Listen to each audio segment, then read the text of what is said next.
कष्ट और संघर्ष, ये परिभाषा व्यक्ति दर व्यक्ति बदल जाती हैं। मैं एक छोटा सा उदाहरण दे रहा हूँ। एक बहुत अमीर, जो कि अंबानी अडानी के समकक्ष मान लीजिए, और एक कहीं अपनी गाड़ी बड़ी वीआईपी बढ़िया गाड़ी से कहीं जा रहे हो और इनकी गाड़ी ख़राब हो जाए और कहीं कोई गाड़ी इतनी जल्दी सुविधा दूसरी उपलब्ध ना हो पाए, पास से कहीं मदद के रूप में कोई इनका एम्प्लॉय या अन्य कहीं से आकर के एक अल्टो लेकर के इनकी सुविधा के लिए आ जाए गर्मी में, उस अल्टो में एसी ना हो, उस अल्टो में बैठ कर के ये एक अल्टो गाड़ी में अगर एक बहुत अमीर, मतलब मैं अम्बानी को ही मान लूँ, अम्बानी को बैठ के जाना पड़े तो उनके लिए घंटे 2 घंटे का सफ़र इतना कष्ट इनको महसूस होगा कि मेरी ज़िंदगी का सबसे दुखी जीवन यही है। इनको अब बाहर से आने वाली वो हवा जिसमें उनको धूल महसूस होगी, उसमें इनको एलर्जी हो रही होगी, उनको आने वाला गर्म हल्की धूप इनको बहुत कष्टकारी महसूस होगी। वहीं एक आम इंसान, एक आदिवासी जो पैदल चल चल के जा रहा हो और बगल में ला करके कोई अल्टो खड़ा कर दे, बोला जाओ उसमें बैठ जाओ,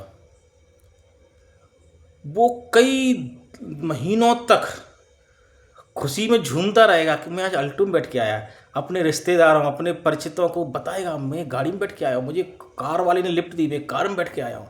वो अपनी खुशी किस प्रकार से जाहिर करेगा उसी गाड़ी में बैठने के बाद। और दूसरा जो मैंने बताया कि एक अंबानी जैसे मतलब व्यक्ति है और उससे उसी गाड़ी में बैठने के बाद बहुत भारी कष्ट होगा, वो अपने जीवन का सबसे दुखी समय उसी को बताएगा। कई पिक्चरों में हमने देखा होगा ऐसा, एक कोई राज परिवार होता है, पिक्चरों में इस तरह दिखाया जाता है, बाद में कष्ट पड़ते हैं तो पोंछा लगा रही होती है, वो पोंछा पे इस तरह का बैकग्राउंड साउंड बजता है, वो कितना दुखी है, खाना बना रही हैं, खाना बनाते हुए पसीना पोंछते हुए दिखाया जाता है कि कितना कष्ट मिल रहा है, बर्तन साफ करते हुए कितना कष्ट मिल रहा है। जबकि ये आम इंसान के लिए तो रोज़मर्रा की ज़िंदगी है, खाना बनाना, बर्तन साफ करना, झाड़ू पोछा करना एक आम इंसान के लिए रोज़मर्रा की ज़िंदगी है, लेकिन किसी के लिए ये बहुत बड़ा कष्ट हो जाता है। तो यानी कि कष्ट और संघर्ष, ये व्यक्ति दर व्यक्ति, परिस्थितियाँ दर परिस्थितियाँ बदलते रहते हैं। मैं इस घटना का जिक्र एक्चुअली मैं इसलिए कर रहा हूँ, हमारे वार्ड 52 में थोड़ी सी समस्या है, थोड़ी क्या बहुत ज़्यादा समस्या है और वार्ड 52 की स्थिति बहुत ज़्यादा गंभीर है। तो ऐसे ही मैं अपने एक अधिकारी से मिलने गया, चर्चा की मैंने, तो उसने बोला जब तुम्हारे वार्ड की 30,000 पब्लिक जिस तरीके से गुजार रही है, तुम भी साथ में गुजार लिया करो। हालांकि उसका कहना उसकी नज़र से सही था। उसके बाद मैंने रियलाइज़ किया कि हर व्यक्ति के लिए एक सोच अलग होती है, उसके लिए कष्ट का दायरा अलग होता है, उसके लिए संघर्ष का दायरा भी अलग होता है। हमारे यहाँ हम अपने डांग वाले बाबा का ही अगर उदाहरण लें, बहुत सारे लोग हैं उस सड़क से गुजरते हैं, मैं भी उसी सड़क से गुजरता हूँ, सभी लोग गुजरते हैं। तो वो भी जिस परिस्थिति से गुजरते हैं, हम भी उस परिस्थिति से गुजरते हैं, लेकिन उनके कष्ट, उनके संघर्ष और हमारे कष्ट, हमारे संघर्ष हो सकता है अलग अलग हों, क्योंकि हर व्यक्ति के लिए संघर्ष और कष्ट की परिभाषा बदल जाती है।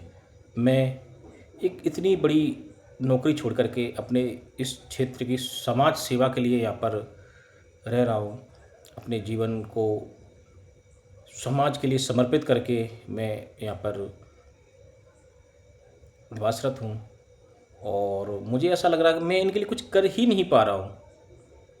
मैं स्वयं भी ऐसी ऊबड़ खाबड़ सड़क पे जब गुजरता हूँ तो मुझे इतना कष्ट होता है और मैं सोचता हूँ कि फिर मैं सोचता हूँ छोड़ो, सब रह रहे हैं तो हम भी रह रहे हैं, क्या फ़र्क पड़ता है। लेकिन सब में हम में अंतर है, सबके कष्ट के दायरे हमारे कष्ट के दायरे, सबके संघर्ष का दायरा हमारे संघर्ष का दायरा, सबकी सोच हमारी सोच थोड़ी अलग हो सकती है। बदलेगा, पता नहीं कब, लेकिन बदलेगा ज़रूर।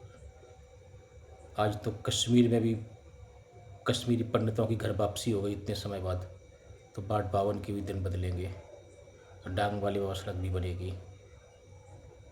कोई नहीं बनाएगा तो मैं ज़रूर बनाऊंगा।